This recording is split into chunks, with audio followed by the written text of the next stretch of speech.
My name is Dave Lorenzo, and I want to let you know that I am recording today's session, and I'm doing it for my own purposes. So if any of you are uncomfortable being on camera, or if you're in a place where you're not supposed to be, you may want to exit the room now because Jeff is going to start to record this. That's like a little Vegas thing. They always say that. So our session today is about helping you make more money, helping you enable the success you desire. And I'm going to give you 7 strategies. 5 of the 7 strategies are very, very low cost, if no cost, and you can do them within your BNI group, and they're directly applicable to BNI. The last 2 strategies are a little bit more advanced, and regardless of the business that you're in, you can use these strategies effectively, and you can use them efficiently based on the return on investment you're going to receive. Now, before we get started, I want to take a minute to tell you who I am and why it may be a good idea, or why you may want to listen to me today. Now, those of you who are in the room who are my friends, those of you who've heard this before, I'm going to ask your indulgence because you know the story. But I'm going to tell you what got me here to this point in just a couple of minutes. I used to be the managing shareholder, the managing partner of the Gallup organization. How many of you have ever heard of the Gallup poll? Okay. Gallup poll is probably one of the most trusted, one of the most respected names in polling and market research. And for 6 years, I was gainfully employed by them, and my job was not only to head up several consulting teams all around the globe, but also to manage over 300 big ego consultants. How I got that job is an interesting story, which I'll tell you when we get to strategy number 3. But before that, let me tell you specifically why I'm here and not working with Gallup anymore. I was managing a big account for Gallup. It was an account for a pharmaceutical company. Any of you ever heard of Pfizer Pharmaceuticals? Yes. They came to us and they said to us back in 2004, they said, we are petrified of the fact that Lipitor is going to go off patent protection. And it was scheduled to go off patent protection, I believe, in 2011.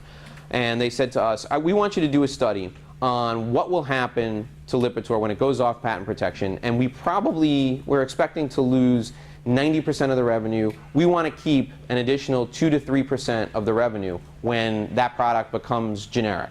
How can we do that? We want you to survey all the doctors in our system. We want you to survey a significant portion of the patients. And we want you to make some recommendations as to how we can keep the revenue from Lipitor, as much of the revenue as we can. So my team went out and they did the study. And a year later, the results were just about ready. And it was December. It was cold, not as cold as it is now up there, but it was cold up in New York. And I got a phone call. I was in the office. It was a casual day. Consulting really slows down the second half of December. I'm in the office and I got a phone call. It was the chairman of Pfizer's office, Jeff Kindler's office, and it was his assistant. And she said, Jeff has to go to China next month when you're due to present your results. He wants you to come over with whatever data you have and tell him what you think the results will show. So I'm thinking to myself, okay, let me see. I have a lunch scheduled with my wife, who at that point was my fiance. She wasn't my wife yet. I'm thinking to myself, well, I've got a pile of data, but I have no conclusions that have been drawn from the data yet. I'm not really sure what I'm going to be able to tell him. I probably should just tell him this is not a good idea, I can't do it. But what do you think I did?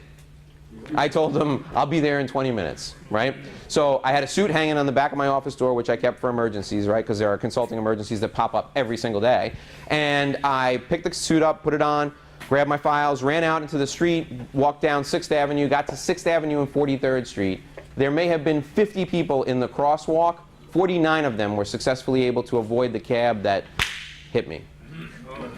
The cops told me I flew 23 plus feet, 23 feet and some odd inches, and the next thing I knew, I was flat on my back being wheeled down the hall of St. Vincent's Hospital on a gurney, looking up at ceiling tiles that looked kind of like this, and I was paralyzed from my armpits down.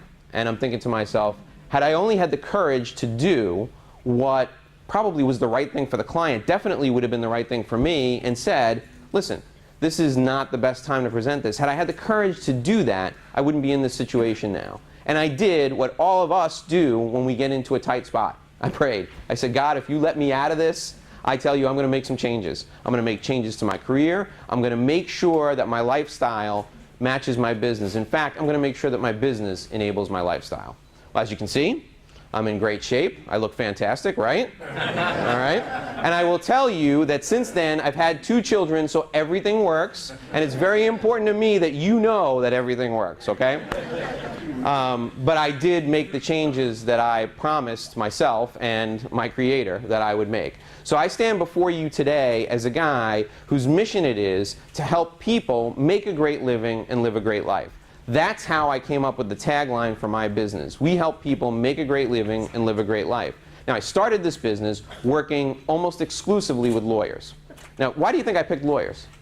Anybody have an idea? Anybody want to take a shot? Exactly right. Exactly right. The most successful lawyers you know are probably living the life that Dave Lorenzo back then was living, right? The most successful lawyers you know are probably working 70, 80, 90 hours a week. They're seeing their kids as they sleep in their beds, and they're not really enjoying the fruits of their labor. That person is thinking about one thing and one thing only. They're thinking how they can make their next sale. I contend that establishing relationships, developing relationships and deepening them is a much better way to go. Because once you have a relationship established, the value of that relationship can be almost infinite. So the way to create a great relationship, somebody walks into your office, the conversation you should have with them, first and foremost, follows along these lines. What I want you to think about and what I want you to ask them about first, number 1, what are your goals? Thanks for coming in today. It's great to see you. I'm really happy that you're here. Tell me a little bit about your goals for 2015. What do you have planned? That person will sit down and they will tell you pretty much exactly what they want to achieve in 2015. Now, they could tell you about their personal goals. They could tell you about their business goals. The point is, you want to find out what's important to them, okay? After you ask them about their goals, the next question is something that we often fail to do, but we definitely should. You ask them why these things are important to them, how these things will affect their life personally. Now, you may have heard the expression, it's not personal, it's just business, right? Anybody ever heard that? Okay. Well, I'll tell you, in my business, and probably in your business, regardless of what you do, it's personal. Because if my business does well, I have more money. You know, and money, what's money? It's fun tickets, right? It enables your freedom, right? Somebody said freedom. It enables you to have options. So money enables freedom. Your business helps your personal life. So you want to ask the person with whom you're talking, tell me, what will achieving these goals mean to you personally? When you do that, something magical happens. You begin to develop a rapport with the person with whom you're speaking, okay? They feel like you're really interested in them, and they feel like you're invested in their success. So the third question then is something that you can do to help them. You say, what's holding you back? Okay, and the reason you want to know what's holding you back, why haven't you done this before? What's holding you back? And the follow-up question to that is, who do you need to know, or who can I introduce you to that can potentially help you achieve these goals? What's holding you back, and who do you need to know so that I can help you remove these barriers?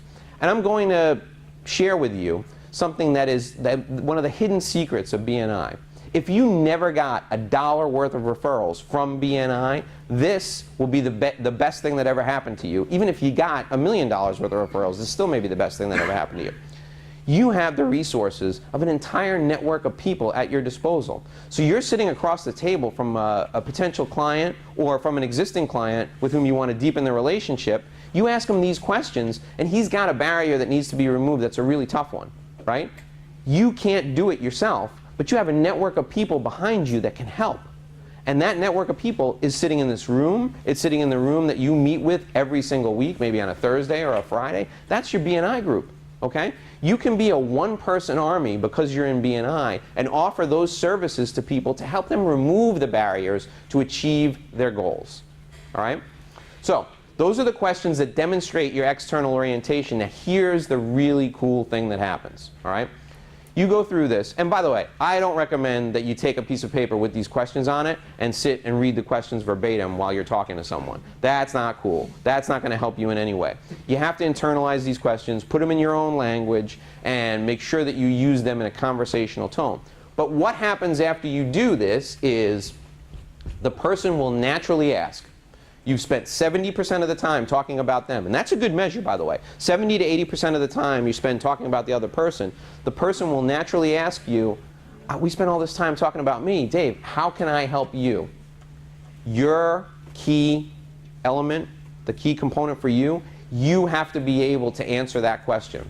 Before you take that meeting, do your research. You need to know who this person knows, and you need to be ready to ask them to introduce you to somebody, all right? So in red, down at the bottom of each of these strategies, I have a takeaway for you. And this takeaway is be ready to answer the question with a specific, how can I help you?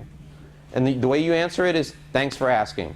I know you know Dr. Joe Smith. He would be a fantastic client for me. I know his area of practice intimately, and I can help him make his practice more streamlined and efficient. I would love it if you would introduce me. You've spent 70 to 80% of the time talking about them. The 20% of the time that you're talking about you just ask for somebody specific. That person's going to go out of their way. They're going to go out of their way to introduce you. All right, that's strategy one. Everybody cool with that? Good stuff? Yes or yes? Yes. Outstanding. All right, strategy number two. Show, don't tell. You saw me, when you walked in this room, give you a book, a hardcover book, $30 retail value in exchange for your business card. Good deal for you, yes? Really good deal for me, all right? I'm demonstrating for you one of the strategies that I use all the time. That book, for me, is a lead generation tool.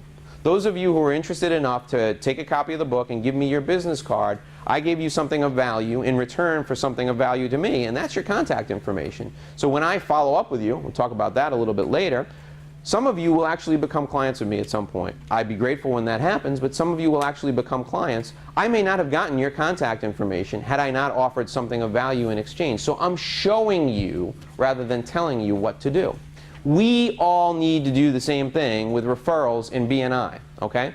If you are not getting good referrals from your BNI experience right now, there's a pretty good idea, there's a pretty good chance that you haven't demonstrated the proper way that you like to receive referrals. So I'm going to give you kind of a framework, all right? I'm going to give you a framework to use to go back to your BNI chapters and to show everyone how you like to receive referrals. Let's start by talking about what a referral really is, okay? Talk about what a referral really is.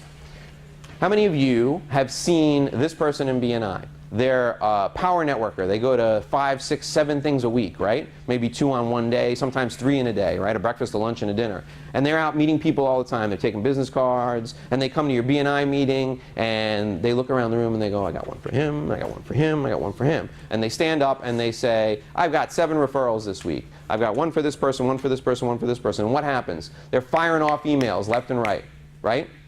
That's not a referral, folks. That's an email introduction, all right? It's an email introduction. The likelihood that that's going to close, very, very small, okay? Very, very small. The likelihood that you're going to get a return email is probably very, very small, all right? Now, if you ask me if I have to choose between receiving an email introduction and nothing, sometimes it's a close choice, but most of the time I would pick the email introduction. Now, I'm going to tell you a little bit about an email introduction that went horribly, horribly wrong. All right? In our chapter, we have an exceptional financial advisor, outstanding guy, very good personal friend of mine. And he was giving his presentation, doing a bang-up job. He asked for somebody specific. He did exactly what you're supposed to do in your presentation. He asked for a specific introduction. Before he finished his presentation, another really good member of our chapter emailed that person and said, our financial advisor in our BNI chapter would love to meet you. He's a great guy. He manages my money. I think you should definitely meet him. What do you think? Before he got out of the front of the room and walked back to his chair and sat down, the answer came back, no thanks. Okay? There are some people you should never, ever do an email introduction to. Those are the folks with whom the introduction, the referral is so intimate, it's so important to them that an email introduction just would never do them justice, all right? In this case, our guy, the best guy you could ever refer somebody to, Perry Greenfield, by the way, the best guy you could ever refer anybody to, doesn't even have a shot now. That's ruined for him because of the email introduction. So if you ask me, I would say, no email introductions, all right? The second potential way you can refer people is a telephone connection. I do a lot of work with people from out of town. In fact, the bulk of my business is people from outside of South Florida. So if I ask you for an introduction to somebody and you want to introduce me to someone like we had yesterday in the room in Kansas City, you're not going to be able to take me to Kansas City and introduce me to the person. Probably not going to happen. So what you can do is we can arrange a telephone appointment. You get on the phone and you say, hey, this is Dave Lorenzo. He's the guy that helps everybody make a great living and live a great life. Got a lot of experience working with lawyers. I'd love for you to talk to him for 5 minutes, tell him what you do, see if he can help you. And you stay on the phone, right? You make that introduction. Better, much better than the email introduction, and it gives everybody a shot at success, okay? And that's all we're looking for, right? We're just looking for a fair shot. So the telephone connection gives people a fair shot. So that's kind of the gold standard. The platinum standard is the actual meeting, and that's what I would call a real legitimate referral. So I have a great person for you to meet. I want you to meet them right now. Here's what we're going to do. I'm going to set up an appointment for you, and we're going to go to lunch. And then I get that person, the person who I think would be a great client for you, I go to their office. I pick them up. I make sure that they come to the meeting. I drive them there. I sit next to you, and I say good things about you in the meeting so that I'm 100% sure that you're going to be able to get the best shot you can to win the business. Now, my friends, that's a referral. I would rather see, and I believe most of you would rather see, one of these per member per year in my chapter for me than hundreds of those emails. One per year per member, and I can make a lot of money in BNI. You guys feel the same way? Yes. All right. So that's what a referral is really. The elements of a good referral. How do I know if somebody's a good referral? Well, there's three things, okay? The person has to have a problem I can solve, all right? So if you want to refer somebody to me, or if I want to refer somebody to you, there has to be a problem you can solve for them, all right? Now, I can solve a lot of different problems, but there are some that are in my wheelhouse, right? You're a business owner and you're far too busy. You need to be able to get home on time every night, or you're a business owner and you need to figure out a succession plan. What happens when you retire? You need to figure out a way to sell your business. I'm your guy. I can help you with that. You're a lawyer. You need to pick up more business. You want to learn how to get better quality clients. I'm your guy. All right? Now, that's a problem I can solve, and that's good for me. All right? So that's box number one, checked off. Box number two, they have to have the ability to make a decision. All right? How many great meetings have you had with people who have no authority whatsoever? I've had millions of them. I mean, you have great meetings all the time with people who can't make a decision. Why? Because they're really loose. They got nothing to lose. They don't care because they don't control the purse strings, right? They're not the person who makes the ultimate decision. So they have to have a problem you can solve, the ability to make a decision. Number three, they have to have money, okay? So what you say to someone before you introduce them to another BNI member for a referral is you say, I'm going to introduce you to Joe Smith. I want you to know Joe's the absolute best at what he does. You only hire him if you feel a connection with him. You only need to hire him if you trust him. I trust him, but you only hire him if you trust him. And I will tell you that if you decide not to hire him, you need to do him the courtesy of telling him that you're not going to hire him. But here's the thing. He's going to cost you about, and you give him a price range. If this makes you uncomfortable, if talking about money right now makes you uncomfortable, let's not set up the meeting. Tell me that you have the money to spend, and if you do have the money to spend, or you do have a better way to put that, tell me that you have the resources to apply to this problem, okay? Tell me that you're prepared to make a commitment to solve this problem. If you are, I'll introduce you to Joe, and you just tell him yes or no at the end of the meeting, or you tell him yes or no when you agree to follow up.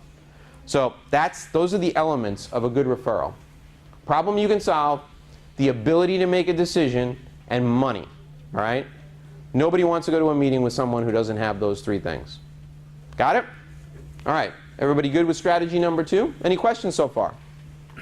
Relatively common sense, right? Relatively. All right. Strategy number three, be referable. Now, the first three elements of this strategy I would love to take credit for, but I can't. They come from a guy by the name of Dan Sullivan.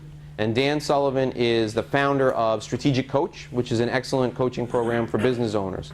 And when I first heard these, he refers to them as the referability habits. When I first heard these, I thought to myself, oh, this is such common sense. And then I really watched people, and I realized that it's not common at all, okay? The first thing is show up on time. Now, look, we live in South Florida, right? We live in Miami, okay? And everybody says, hey, it's a cultural thing, you know, 8 o'clock means 8:15, 8:20. No, all right? See, you probably run your business like I run mine. I have this thing called a schedule, all right? And when I have an 8 o'clock meeting, it's an 8 o'clock meeting because I probably have a 9 o'clock meeting, all right? And I have a 9 o'clock meeting and it's scheduled at 9 because I probably have a 10 o'clock meeting, right? We use a schedule to organize our day. That's what we do. So when somebody shows up late, it's not only not fair to us as the business owner, but it's not fair to the client, right? Because the client doesn't get the best of you because you're constantly looking at your watch. You're wondering how much more time you have to spend with them. Not fair to anybody, all right? It's also very disrespectful, all right? If I don't show up on time, I'm telling you that I'm on my own schedule. I don't value your time as much as I value mine, all right? So show up on time. Now here's the thing about showing up, okay? Once in a while, maybe once a year, and that's being generous, something happens. You have, God forbid, an accident, your kid gets sick at school, and you get flustered, and maybe you forget and you miss an appointment. Or maybe you just wrote it down wrong, or you put it in your calendar for the wrong day. That type of thing happens, and it happens once in a while. Your recovery from that will determine whether or not you can still have a relationship with that person. If you don't show up, and you don't try to recover from that in some way, you've not only damaged your relationship with that person, but think about what they're going to tell other people. Oh, I thought you had a meeting with Joe Smith. Yeah, I had a meeting with Joe. He didn't show up. I mean, and that's the nicest thing they're going to say, right? He didn't show up. Did he call you? No, he didn't call. I hope he's all right. Yeah, he's all right. I saw him yesterday. He just didn't show up for my meeting. All right? So show up on time. The next thing, do what you say you're going to do. All right? Don't promise anything that you're not going to deliver. Very simple. I'd rather you not make me the promise. Just don't promise it in the first place. It's fine. We, as human beings, like to protect our self-esteem, right? And we like to make commitments to people because it makes us feel good in the moment. It's better to not make the commitment in the first place than to make the commitment and not deliver. So do what you say you're going to do. The next thing, say please and thank you. It's the very first thing we teach our kids, right? You want to know if somebody's a good person. You want to know if someone is referable. Go to lunch with them. Watch how they treat the valet who takes their car, right? Watch how they treat the host or hostess at the front door of the restaurant. Watch how they treat the person who fills the water cup. Watch how they treat the waiter after they take their order, okay? If that person has the same demeanor, uses the same language, please and thank you, with all those people as they do with the big shot who you're looking to introduce them to, that's a person who's going to represent you well. If they don't, it's not an indictment of them as a person. They may just be having a bad day, but you want to watch for that. When you say please and thank you, you're just making the bare minimum. That's the price of entry for being a human being, folks, okay? We teach this to our kids, yet sometimes we don't do it ourselves. So if you want to be referable, please and thank you go a long, long way. The fourth one, not Dan Sullivan's, Dave Lorenzo's, okay? No poop. Don't talk poop about people. Okay? Very, very difficult to do. Human nature, right? Gossip, that sort of thing. It's no good. It's no good. Okay? Because two things happen, right? The minute you start talking trash about somebody, the person that you're talking to wonders, I wonder what he says about me when I'm not around. All right? And the second thing that happens is it makes you look really, really bad. All right? We had an example yesterday. Somebody said, well, what if somebody asked me for a referral to a vet and the vet killed my dog? Can I tell them the story about the vet killing my dog? It would be very difficult probably to restrain yourself from telling that story, all right? I said what you could do is you could just tell the story and you'd probably be within your rights to do so. The other thing you could do is you could say there's probably 35 or 40 really good vets in Miami and Broward. What I will tell you is I can't tell you who to use as your vet, but I can tell you who I would never ever refer you to. And that list has one name on it. And that's all you need to say, right? That's really all you need to say, all right? So the referability habits. Show up on time, do what you say you're going to do, say please and thank you, and don't talk poop about people. Uncommon sense. Strategy number 4 are the subway rules. Now, I struggle with this name a little bit because I used to ride the subway when I lived in New York quite a bit. Any of you ever ridden the subway? Yeah.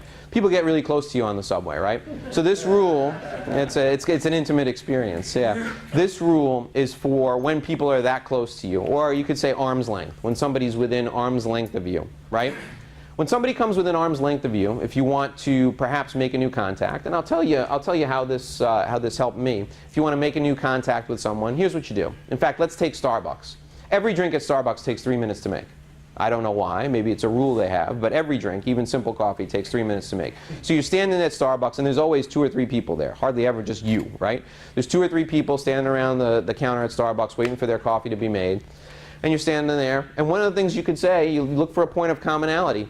hey, you know, do you ever wonder why every drink here at Starbucks takes 2 or 3 minutes to make? And the person will look at you and they'll say, you know, that's true. I never thought of that. And then you can ask them something simple like, what do you do for work? And they'll tell you. And again, you can get them to talk about themselves, get them to open up a little bit, and perhaps ask them, gee, that's interesting. How did you get started doing that? By the way, those are my 2 favorite questions. Believe it or not, I'm an introverted person. I'm more comfortable doing this than I am in a one-on-one setting. All right? So, you know, when I meet someone at a networking event, the first question I always ask them is, hey, you know, it's nice to meet you. What do you do for work? And then when they tell me, I say, oh, you know, that's interesting. How'd you get into that? Right? By the way, if you ever meet a proctologist, that is like the best question you can ever ask a proctologist. How'd you get into that? Oh, forget about it. Anyhow, when you're looking for points of commonality, right, you need to think about the place that you're in, right? You need to think about why you're there, and you're all sharing the same experience. So we all walked in here today, right? When you walked in here today to this building, what was the first thing you thought about? It's hot. Right? So you walk up to somebody you don't know, you look at them and you go, you think it's hot in here? And they're going to say, yeah, it's hot. And can you remember the last time you were this hot? And they're going to say, you know, the last time I was this hot, I was on my honeymoon in Jamaica. Really? How was that? All of a sudden you're talking, you're striking up a conversation, okay? Ask a question, ask a follow-up question. Then you're done. That's it. It's over. 3 minutes. You don't have a lot of time. Starbucks, right? You're on the subway. You don't have a lot of time. The next stop's coming up. You say, really enjoyed speaking with you. Thanks very much. You start to walk away, and then you do the Columbo. Anybody remember Columbo? 70s TV show, Robert Falk, great show, right? You go, by the way, I have somebody that I want to introduce you to if you're interested who, you know, they probably could use what you do, your services. You wouldn't happen to have a business card, would you? Well, you know, I do actually have a business card. You get a business card. Now, here's a little tip for you. Those of you who got one of my business cards, I don't give them out very often, but those of you who got one of my business cards, on the back, my business card is blank and it just has lines like an index card. People will sometimes tell you they don't have business cards, and it's legitimate. Very few people remember to actually carry them. Carry your own business cards, and on the back, put some lines like an index card. Give it to them and say, just write down your contact information and I'll connect you. Maybe it'll be nothing, but who knows? Maybe it'll be the next big deal. I'll tell you a quick story about this. I got my job at Gallup. I was a hotel guy for 12 years. I worked for Marriott. I was the general manager of the executive stay brand, and I didn't know anything about consulting. So I had a particularly crappy assignment in Phoenix one time, and I'm flying home, and it was just such a bad week-long trip that I decided that I was going to do whatever I could to upgrade, and I used my points, and I upgraded to first class on the way home. Sitting in a first class seat next to a guy who's like impeccably dressed. I mean, really, really sharp, obviously has money, and you know, typical business guy, like million-mile stare. Like I sit next to him, nothing, you know, I hit him with my elbow, didn't even move, you know. And he you know, he and I are sitting next to each other, the plane takes off, you know, food comes, we're passing food back and forth. And I said to him, look, it makes me a little uncomfortable. I have this little anxiety. I want to introduce myself just so that I know who I'm sitting next to. In case this thing goes down, I want to know who I died with. And he looks at me, and I'm like, I'm just kidding. We're going to be fine. I said, I'm Dave. And he introduced himself to me, so we start talking. He asks why I was in Phoenix, and I tell him. He asks if I like my job, and I said, look, I love the company I work for. I love the people I work with. Not crazy about this job in particular. Told him a little bit about what I was doing. We exchanged contact information. Flight lands, done, right? 2 days later, I get a phone call. He's the chief recruiter for the Gallup organization. He's the chief of worldwide partners was his title. Still a great title, right? Chief of worldwide partners. So I get a call from him. Would you mind coming down to Atlanta? I want to introduce you to some of my partners. I think they would like to meet you. I can't just drop everything and come down. I think they might be interested in you. We might have an opportunity for you. Well, I heard the word opportunity, and I went. Next thing I knew, I was a consultant. So I struck up a conversation, you know, used some of those rules that we talked about, and it turned out to be career altering. I wouldn't be here today if I hadn't done that. So you never know.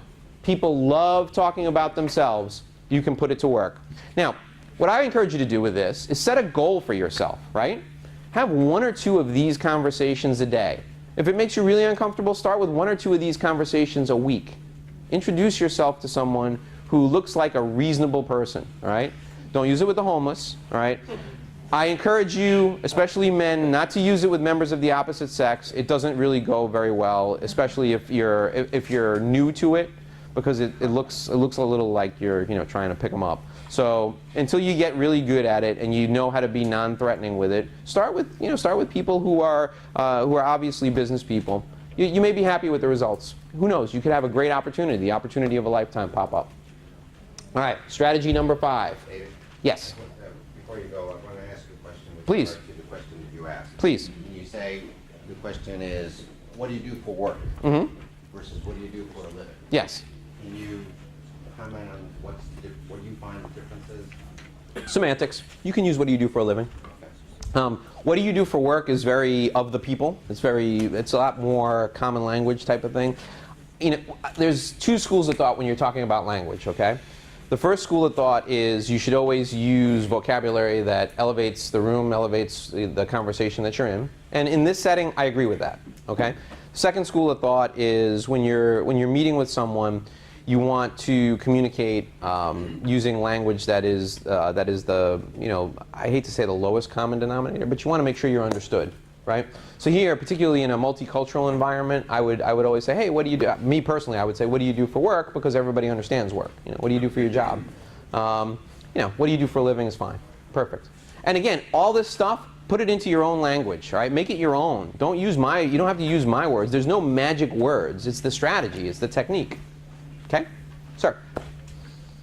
When you actually meet these people and you send them your contact information or whatnot, how often would you say would you follow up with them? You send them 2 emails or what's really... Show up outside their house, that type of thing? No.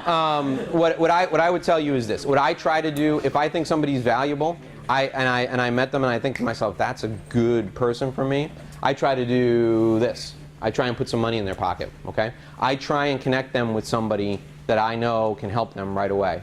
And you look like you have something really important to say. Please.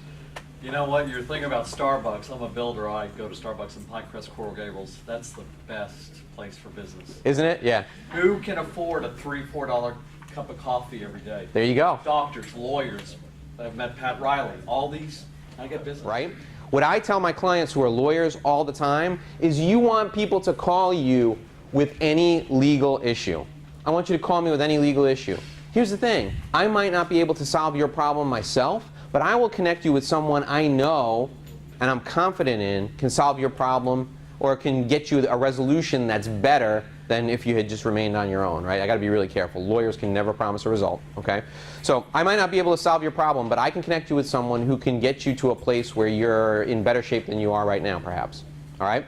So you want to tell people, call me with any need in their area, their business area, their legal area, so that you can help them with whatever their problems are. Why?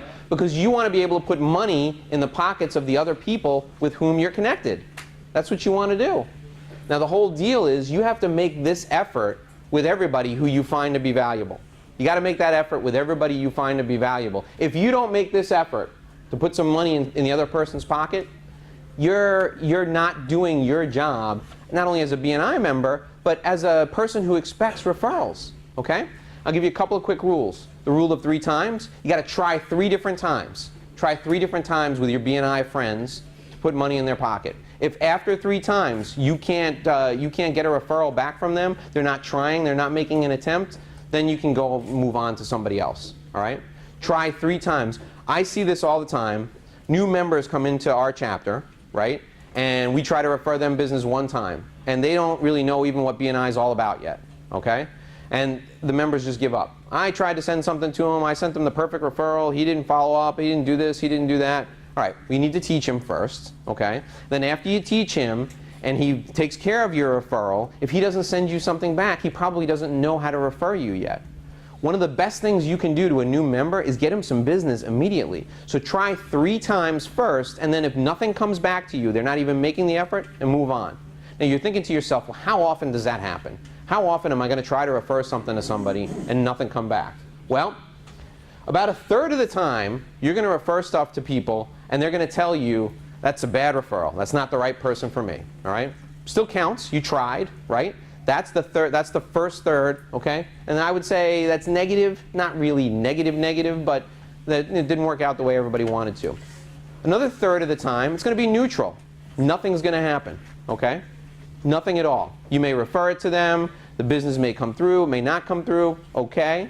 And then the third of the time, it's going to be life-altering. All right? It's going to be the greatest referral they've ever seen. It's going to be fantastic. That's what you're shooting for.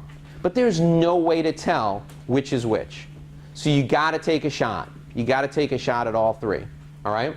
Rule of 3. Try 3 times. A third, a third, a third. A third of them will be great. A third of them will be neutral. And a third of them, you may be off the mark. You need to educate yourself a little more. They need to educate themselves. But until you make that effort, you can't really expect to get anything back. All right? Strategy number 6. The money's all in the follow-up. Communication equals cash. So these numbers here, at Gallup we did a thing. There's a study called the Net Promoter Score, right? Really fancy name for one survey question. Developed by a guy by the name of Fred Reichheld at Harvard. And that question is, how likely are you, on a scale of 1 to 10, to refer or to recommend the services of blank? So how likely are you to refer or recommend Dave Lorenzo on a scale of 1 to 10? An answer of 8, 9, or 10 is considered highly likely. Okay? So what we're looking for is a checkbox of 8, 9, or a 10. People who communicate with their clients, right? By the way, this presupposes that you're providing outstanding service and people are delighted with the service you provide. Okay? You provide that service, they're happy, they think it's outstanding. People who communicate with their clients on an annual basis, the clients are 25% more likely to refer you than if you didn't communicate with them at all afterwards. 25% more likely to refer you. People who communicate with their clients on a monthly basis, 50% more likely to refer you. All right? Weekly, 75%. I rounded these numbers, by the way. They were, you know, percentages that are, and decimal places and everything. I rounded them for you. Weekly, 75% more likely, and daily, 90% more likely. I have no expectation that you're going to communicate with your past clients and your referral sources on a daily basis. So don't worry about that right now. But the least you can do is monthly or weekly. Okay? You want to deepen your relationships. You want to increase the lifetime value of your referral sources. You want to increase the lifetime value of your client relationships. Communicate with them monthly, communicate with them weekly. Here are some ways you can do that. Simple email newsletter. Okay? 3 things you need to think about with an email newsletter: topic, tone, and timing. Right? The timing, you're going to either send it weekly or monthly. Right? The topics you're going to cover: I don't want to hear, if you're a divorce lawyer, I don't want to hear about divorce every week. I went through a divorce. I'm not interested in reliving it. I don't want to hear it. Okay? I want to hear about things that are going on in the community. I want your opinion on legal things that are in the news. I want your opinion on what's going on in the world around us. All right? Interesting articles, very, very much along the lines of something you would see in, say, Reader's Digest, okay? Or look at a supermarket tabloid. Look at the things they write about, okay? The reason that National Enquirer and The Star are hardcover magazines and they're the most read magazines in the world is because people want to get into other people's business. So write your opinion about something that's going on in the news. You can't go wrong. Every business owner can do this, all right? Write your opinion on things that are happening in the community. Every business owner can do this, okay? Weekly email newsletter, phenomenal. And you're not worried about people who unsubscribe. The reason that you're not worried about people who unsubscribe, they're not going to be referral sources. They're not going to be additional clients for you because of that anyway. They may send you business, they may not. But the people who read are the ones who are really important because they care about what you're talking about. You can do something that's educational if you'd like. If you're in an industry where education is of paramount importance, write an educational newsletter. Send out an educational piece once a week. All right? Second tip I'll give you, print newsletter. Amazing. You know who sends stuff in the mail now? Nobody. Bill collectors. That's it. Right? So, if you sent a print newsletter once a month, within 6 months you would receive a significant return on your investment. I would tell you probably 50 to 100% return on your investment within 6 months. You got to give it 6 months. You got to show that you're consistent. By the way, if you want to do both, the people who read the email are different than the people who read the print. I can almost guarantee that. All right? So you can use the same content for both. The final strategy I'll give you related to this is cards, monthly cards. How many of you have ever seen Send Out Cards? It's a program that you can use to send cards on a monthly basis. Terrific, okay? It is absolutely terrific. What you can do is you can upload your contact list and select a card each month to send out to them, and it's a way for you to keep in touch. Now you're wondering, how does this have a business context? I'll tell you. Every month has a holiday. You can make your own holiday up, right? So, for example, January. Hope your new year's off to a good start. Have a prosperous and revenue increasing new year, whatever. February, Groundhog's Day. Hope you don't see your shadow. Hope your business comes out from the hole it's in and you increase your revenue. Something along those lines. I don't know. Whatever you do for business, right? 4th of July, declare your independence from, high taxes. Come see me and I will do your estate plan or whatever. Okay? Every month has a holiday. I promise you we can find a holiday in every month. You send out a greeting card, people love it. They absolutely love it. Now, I know what you're thinking. My clients are too sophisticated. They would not appreciate a greeting card. And I'll tell you a quick story. I worked with a client, was the managing shareholder of a big law firm here in Florida. And when I got him as a client, we enrolled him, we put him on the list for the cards. And my wife, who helps me out, said, Dave, you really don't want this guy to get like the Groundhog Day card and the 4th of July card. I said, yeah, I do. Put him on there. Who cares? What's he going to do? He's going to throw it away, right? So I go into his office after 3 or 4 months of this, and his assistant says, come here, I want to show you something. He wasn't in his office. She sits me down in the chair. She opens a cabinet right behind his desk, and in the cabinet, lined up, are the last 4 months' cards, like little kids do, right? And I said to her, I can't believe it. She said, yeah, your cards they're really important. He saves every one of them. I said, he does. Why does he do that? She said, nobody likes him. You're the only person that would ever send him a card. He's been a client forever. He's been a client for 5 years. Great client. So it works, okay? And don't think your clients, the moral of the story, don't think your clients are too sophisticated. All right? Everybody loves a greeting card. All right, strategy number 7. That's the revenue on-ramp, okay? All of us love the big ticket client. We love the client that's going to pay us a lot of money, right? And that's what we live for, right? We live to hit the home run, but sometimes you got to hit singles and doubles. What I will tell you is, in order to develop trust with people, you have to have an easy way for folks to engage you. You got to have an easy way for them to get involved with you, for them to engage your services. What I would encourage you to do is to develop some sort of a low investment offering, and then ramp them up into things that are more sophisticated or more investment centric. So let's say, how are you going to do this? All right, let's say that you're I used Judson Cohen yesterday. I'll use Judson Cohen again. How many of you know Judd? Personal injury attorney, great guy. Okay, Judd's a personal injury attorney, so he doesn't charge people. He gets his fee when he wins the case, right, or when he settles the case. What Judd will do is he'll do a seminar on selecting auto, homeowners, and like disability insurance. Okay, and if I were Judd, I would be charging like $25 or $30 for people to attend the seminar. It's an opportunity for them to come hear his level of expertise, and then he puts them on his list, right? And he connects with them and emails them. Hopefully emails them weekly, sends them a newsletter monthly. And then when they have someone in their life who has had a personal injury, they call the guy who they went to. They've spent $25 to have their insurance policy reviewed, and he's the guy who can help them out of a jam because he spends his whole time chasing down insurance companies for money. He knows what's a good insurance policy, what's a bad insurance policy.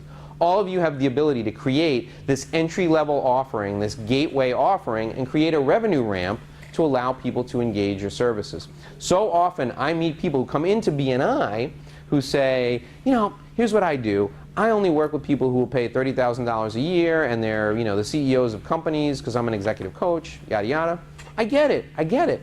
But in order for people to make that referral, they have to experience you, experience who you are and what you can do. So you got to create an offering that makes sense for them, economic sense for them, to invest that little bit of money and that little bit of trust in you first.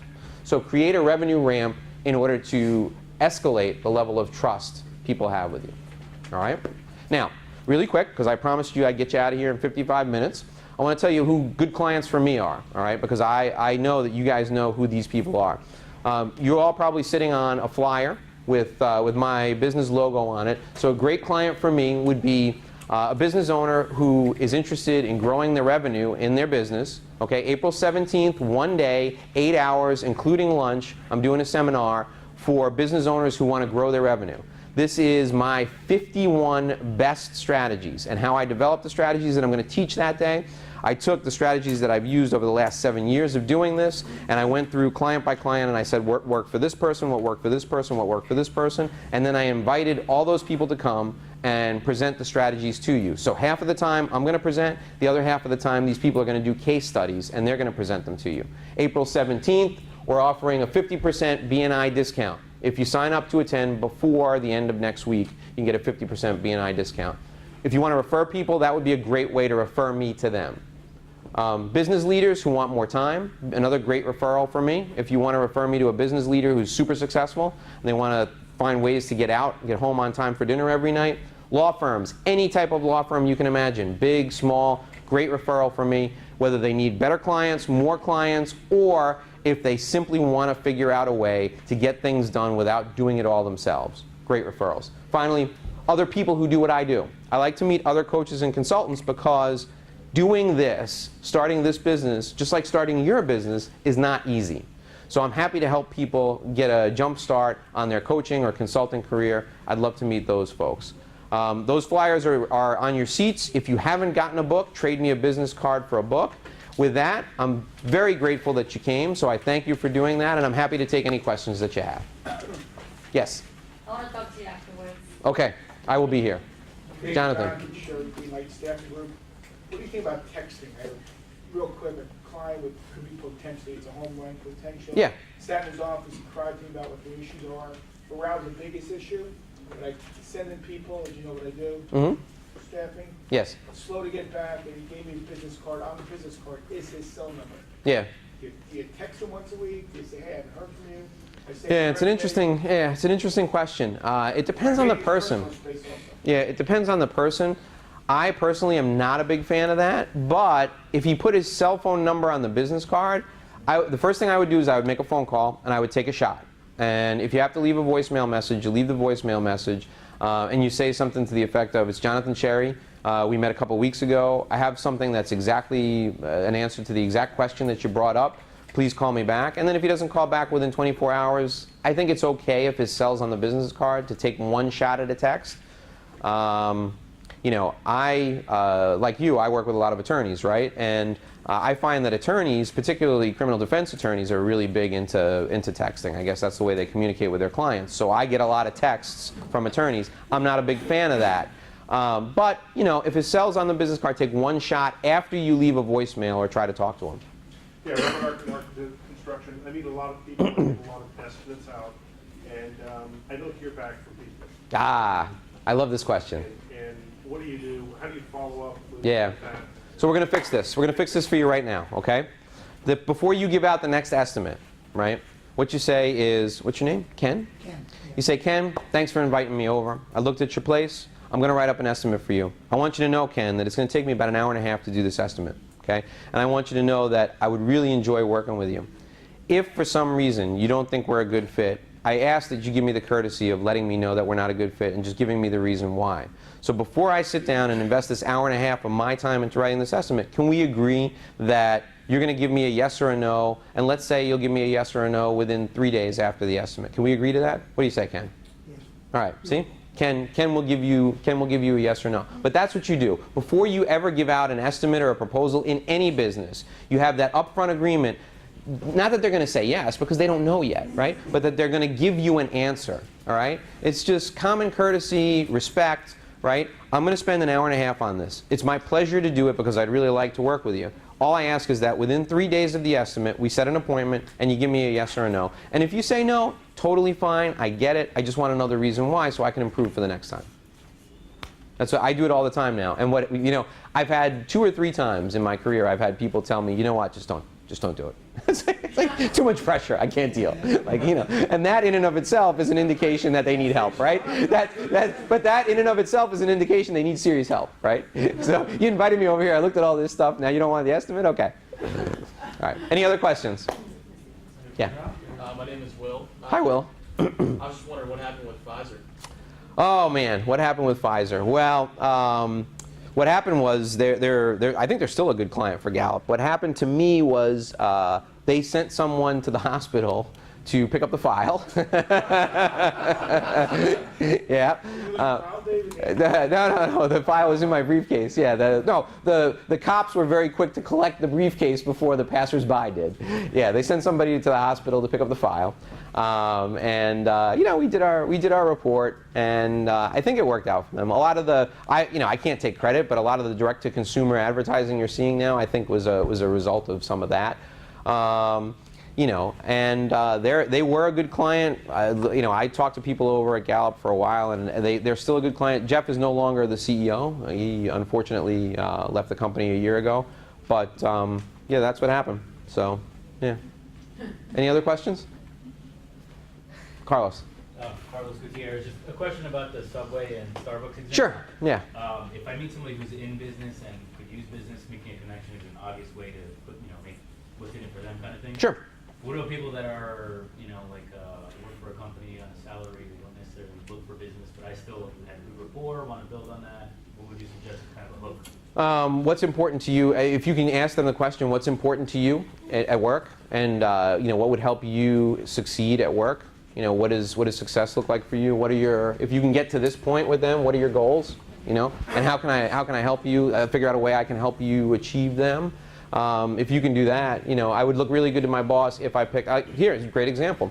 My sister-in-law works for MasterCard, and she had to do a big event, an internal event, and she needed a connection to one of the Disney hotels. I happened to go to school with somebody who's the general manager of one of the Disney hotels, and they gave her the VIP treatment. Like 14 people the event was for. They gave her the VIP treatment, made her look really good, and she's also happens to be up for another job. So she's a salaried employee, she's up for a promotion, but pulling that event off may help her advance. So maybe she wasn't my sister-in-law, maybe I just met her and she told me that, I made the connection. It took me 2 minutes to make the phone call, it was nothing, Very, very impactful for her. There was one more question or nothing else? So I want to ask you a little question. How often do you hang out at Starbucks and make these connections? How often do you use your own system on a daily basis, let's say, because you're such a... Yeah, I don't do a lot of Starbucks, but I do every time I fly now. Every time I fly, I talk to the person next to me. Yeah. Yeah, well, I'm not going to say every day because, again, I'm an introvert. It's a real effort for me to do this. But if I'm flying and I'm sitting next to somebody and they, look and smell okay, then I do it. Yeah, it's a big deal. That's on a plane. That's a big deal, right? Yeah. No, I always introduce myself. When like a close environment like that, the very first thing that I do now is I say, "Hi, I'm Dave." And sometimes they'll just say hi, and they won't tell you their name, and then right? But in a close environment like that, I always try to do it. At a cocktail party, what I do is I look for the person who feels as awkward as I do. So and then I go to that person right away. Yeah. All right, guys, thank you so much for coming. Make sure that I got your business card and get a book. Thanks.